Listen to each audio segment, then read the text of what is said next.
माझे नाव मंदाकिनी रामकिसन बारकोल, मी येरमाळ्याहून आलेले आहे.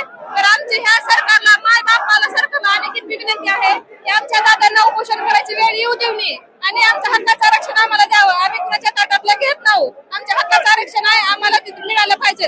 कारण की दादाची आता परिस्थिती उपोषण करण्याची नाहीये आणि आमच्या दादाच्या केसाला धक्का म्हणजे देवेंद्र फडणवीसच्या जीवाला धक्का. आम्हाला दादा जोपर्यंत सांगतात तुम्ही शांत राहा तोपर्यंत आम्ही शांत राहणार. आणि जर दादा उपोषण करून जर आजारी पडले तर त्यांना त्याची जागा दाखवून देणार.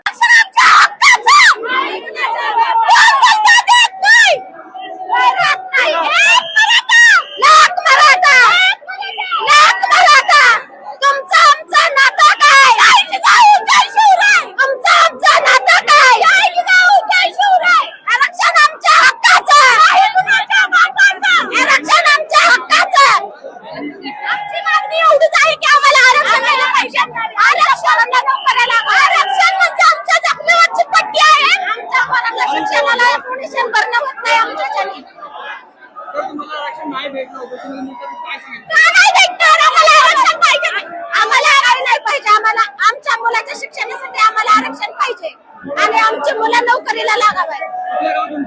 धाराशिव जिल्हा. आम्ही दादांनाच पाठिंबा देऊन इकडे आला. दादांच्याच पाठीमागायचं आम्ही. आम्हाला आरक्षण द्या. आम्हाला कशाचं काही लेणं देणं नाही. आरक्षण हे आमच्या जखमेवरची पट्टी आहे.